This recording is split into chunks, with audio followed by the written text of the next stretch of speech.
Today I'll show you how to make a stunning, bold, rustic copper cuff bracelet out of salvaged copper pipe.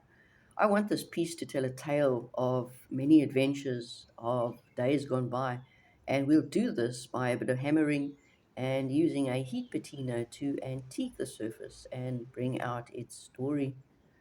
This handmade cuff has rugged elegance. You can dress it up or down, and it's a unisex piece that carries real presence. It's chunky and it's heavy. I'm also going to show you a couple of variations of this bracelet along the way. So let's get started. So as you can well imagine, copper pipes or copper tubes come in so many different sizes and variations, um, just like a copper wire. Today we're going to be working with 15 millimeter class 1. So you get class 0, class 1, class 2. Class 0 is zero point 0.5 of a millimeter. That is the wall thickness. Class 1 is zero point 0.7 of a millimeter, and class 2 is going to be a millimeter, that thickness of the wall.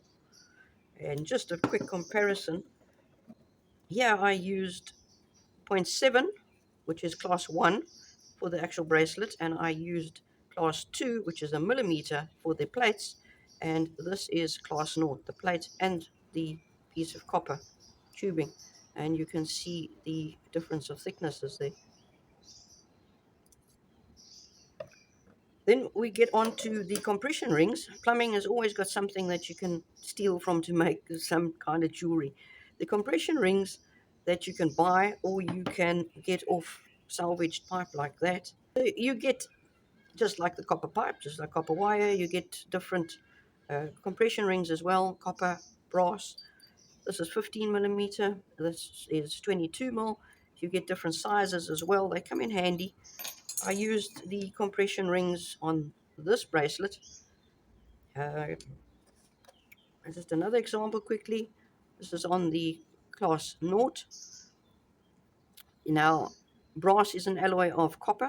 It's obviously much harder and not as flexible and malleable as the copper. This I did not tap out as much as this one. I wanted the brass to stick out slightly for an effect actually. So that's just different things you can do there with a compression ring. We're not using compression rings today. What I'm going to be doing is I'm going to be cutting the plates off the pipe. With the compression ring, you are slightly restricted. You can only use that one size. So if you want to vary your width of your plates, it's always quite easy to nip a piece off of the pipe. And this bracelet I used class 2, which is a millimeter. The wall is a millimeter thick. And on the plates I've used class 1. So pretty sturdy. You could imagine quite difficult to shape, but sturdy, heavy, and quite lovely, I think. I think that's enough background. We can measure and cut our copper. So as I said earlier on, I'm going to be using the class 1, which is the 0.70 millimeters.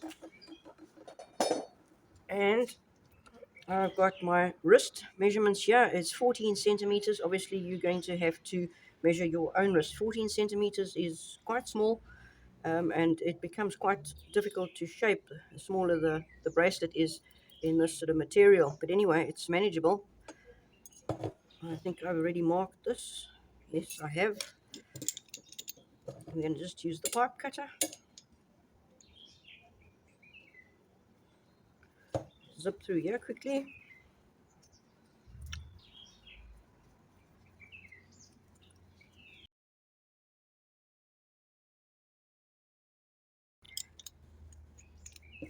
And then we're going to cut our strips. So I want one wideish strip for here, which I'm not going to reverse like I did with these. It's going to be a solid plate on top, and the side ones and the bottom ones I'm going to reverse like that. Okay, so we just measure that out, take a guesstimate, slightly wider than the others. Okay, then we need 4 slightly narrower ones, and there I'm going to measure the bare minimum that this cutter can take. I'm going to cut on that size every time.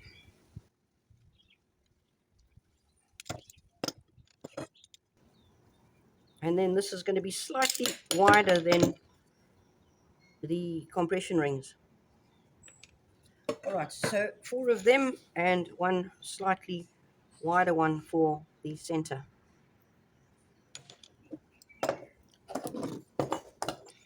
Just get when I cut, and you just snip through nice and straight, snip through each one.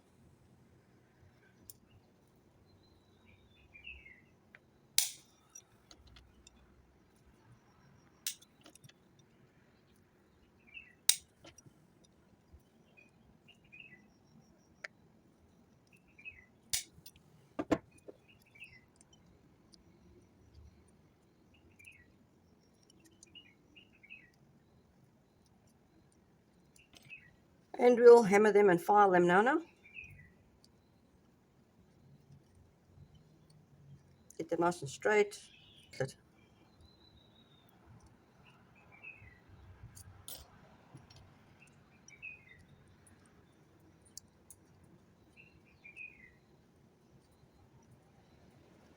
Okay, so this is pretty soft.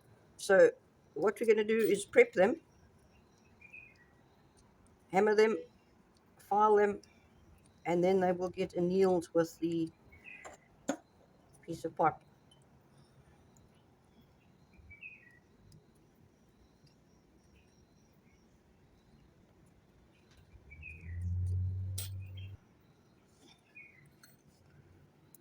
So I'm not even going to file them yet. I'm just going to hammer them straight, tap them out.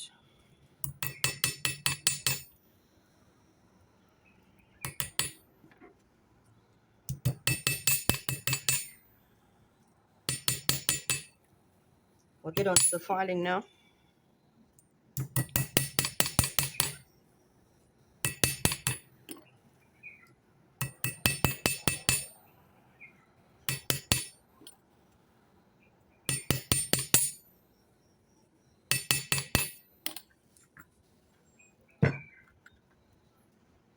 Okay, there's quite a ridge on them, and it's that ridge we've got to file away a little bit.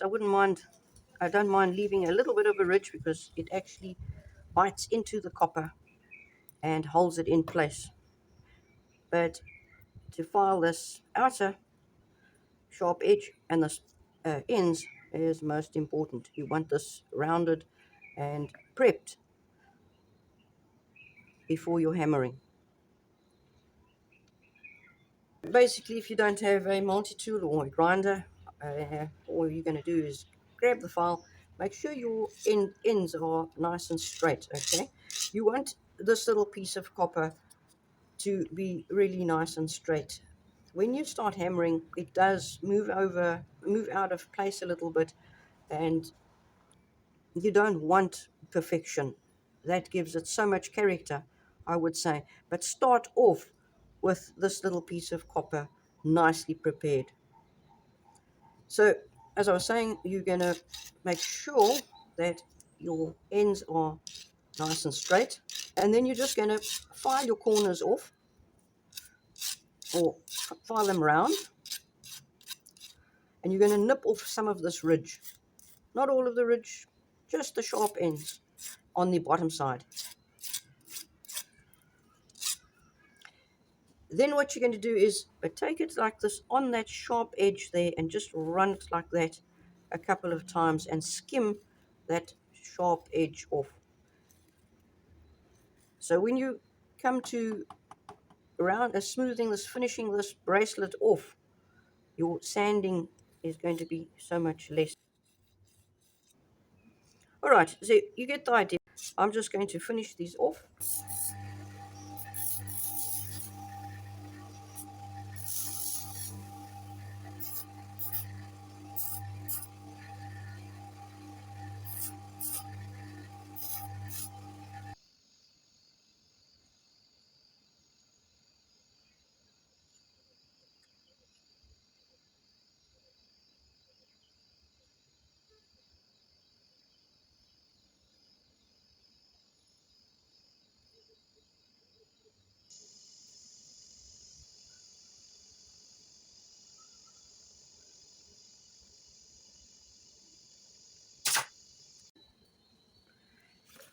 So filed and cleaned up.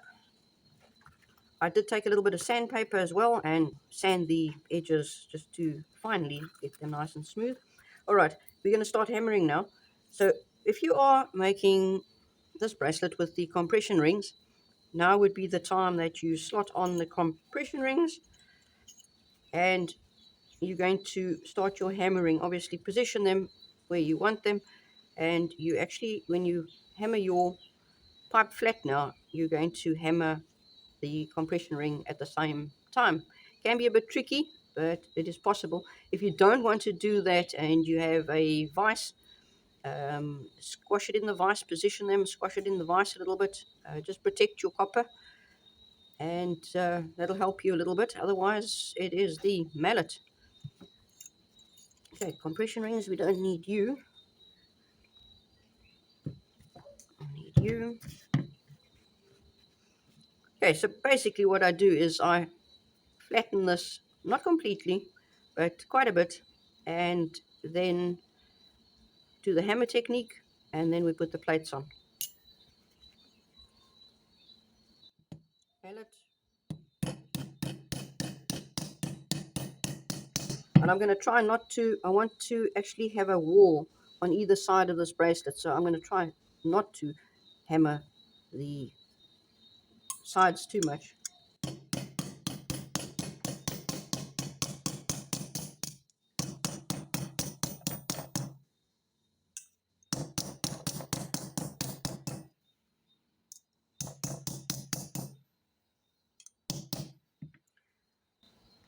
Okay, I haven't flattened it completely.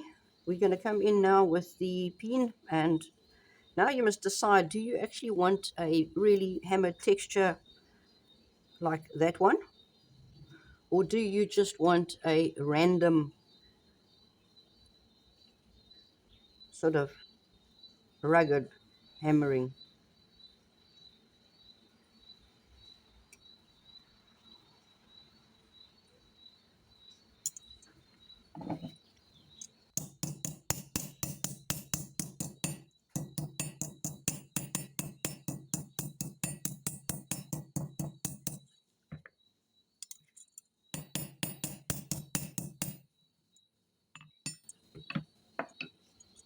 I'm still going to come in with the other hammer.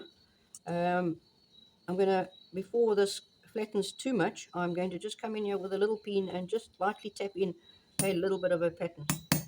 Just a knock here and a knock there.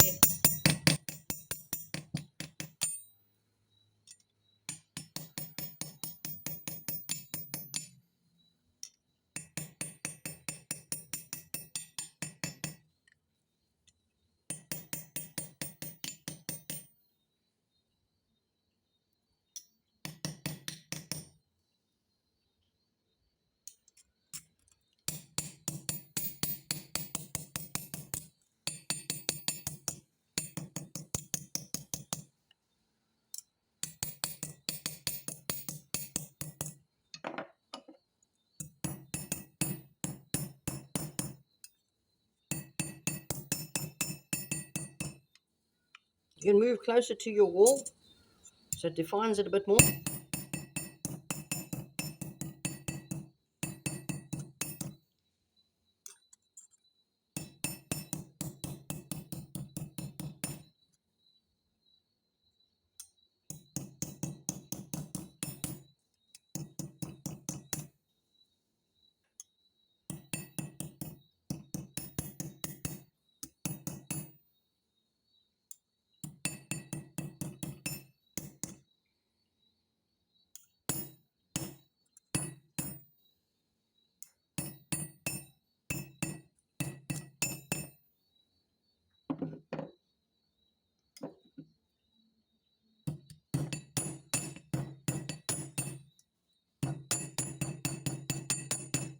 Seal the ends off.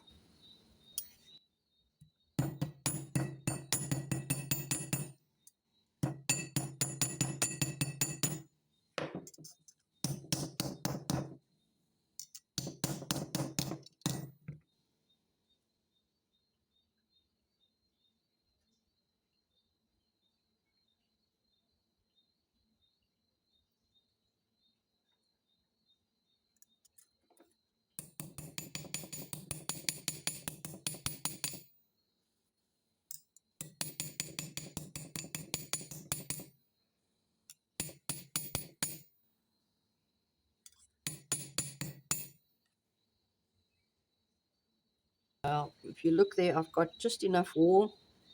Well, according to what I appreciate anyway. It's not too defined, but it's there. I think I've got enough random sort of texture. So we can start with the plates.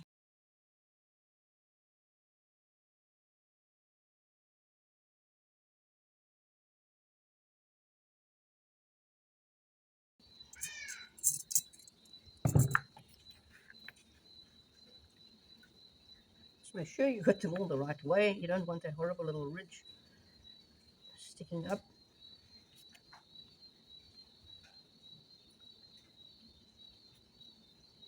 If one's shorter or one's longer than the other, it doesn't really matter. You can see there's a long one, there's a short one. It's handmade.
Okay, we got to find our halfway mark, and I'm taking a guesstimate. Eyeball it.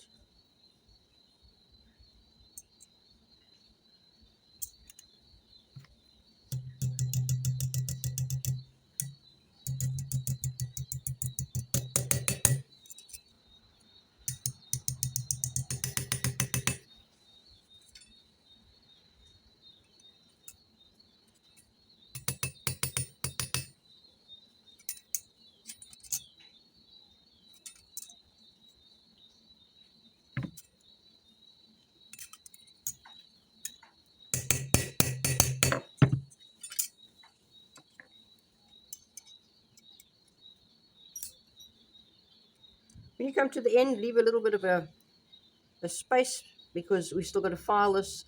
And once you shape your bracelet as well, the two layers of the bracelet shift and it leaves a sharp edge, so you've got to file again. So you need a bit of space there.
the light's not very good, yeah. It's raining behind me. It's quite lovely though. But let's have a look. Okay, so we've put one plate facing the front, the two side plates facing forward as well, and then we've reversed the two side plates. So all we're going to do now is give it a little bit of a hammering.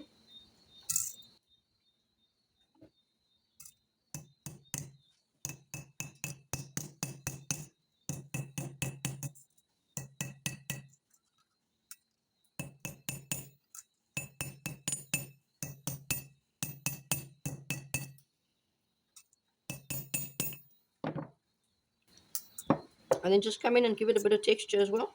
A couple of big marks.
Right, we're going to finish this off now, and it involves sandpaper and a bit of elbow grease. So we'll just file the cuff ends nice and round and finish them off, and then move over to the waterproof sandpaper. It is silicone carbide E220. I use it dry initially, and when I'm quite satisfied with that, I then repeat the process with water and then move on to the P600. It is pretty effective.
The ends have pulled a little bit skew, so we're just going to file them.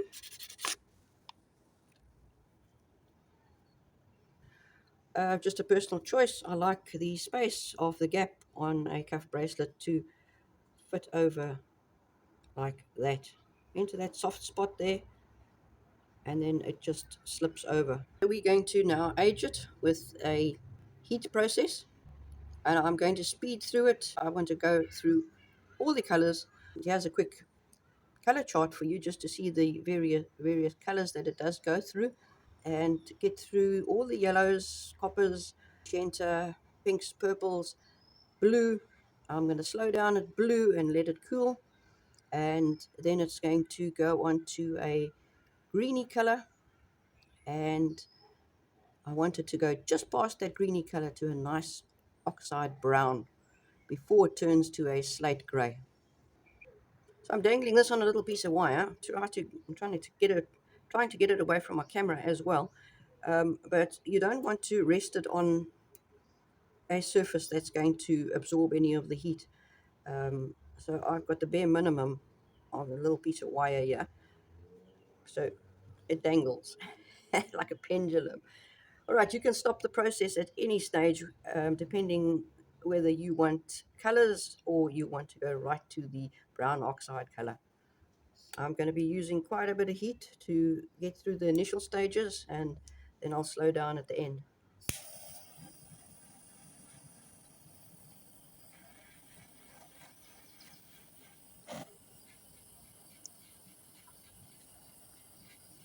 And I'm going to be editing this because there's going to be sort of a waiting process for the colors to change. You want to see where your colors are at any stage before you continue applying heat, and we don't want to be here forever. Okay, you can see it turning the coppery sort of a color now.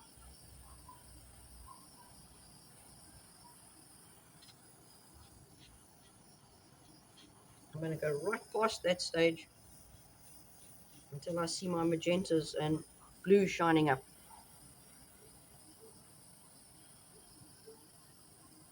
So this is basically just oxidizing the metal.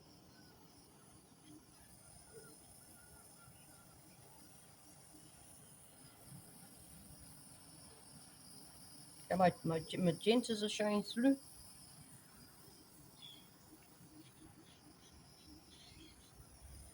Okay, blues. I want to go past that dark blue.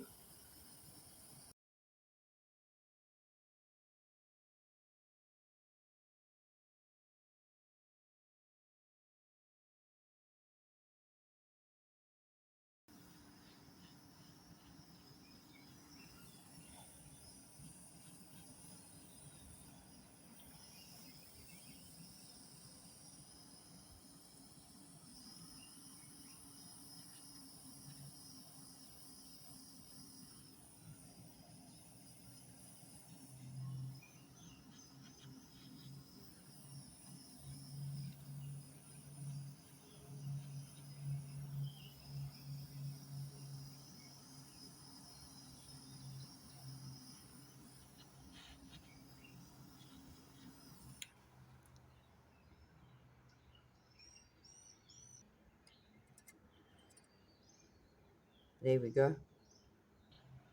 All right, that's the color I want. I'm just going to let it cool down completely, and we can take it from there. So the patina process obviously is a personal choice.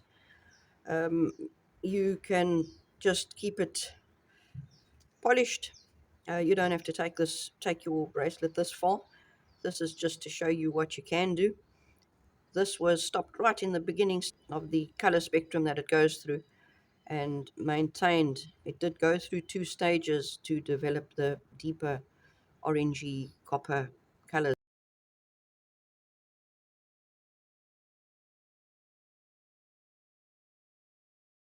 That was patinaed and buffed, and this one was patinaed right to the where you get your blue stage and it starts turning almost to a silver green and then buffed. That gives it quite a masculine look.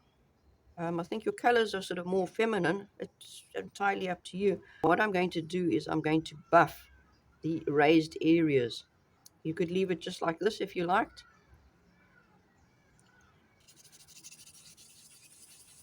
And I'm just using the micro polisher.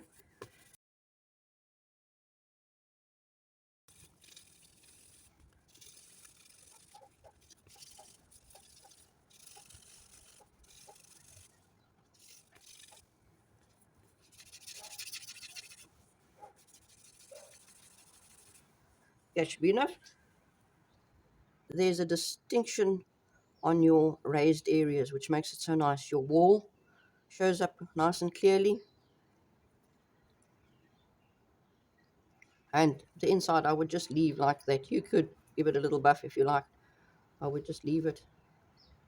So I've taken the micro polishing pad and I have polished off all the raised areas on all the bracelets and left a little bit of heat patina in the lower sort of areas, as you can see. The full on heat patina can be a little bit overwhelming and limiting, actually. It has its place though. Anyway, it was used beneficially here to give us that antique look, and I think that has been accomplished. I hope this tutorial inspires you to make your own bracelet. Let me know in the comments what you'd like to see next, or if you gave this project a go, I'd love to hear how it turned out. So until next time, keep experimenting, keep creating, keep improvising, and keep turning the old into something beautiful.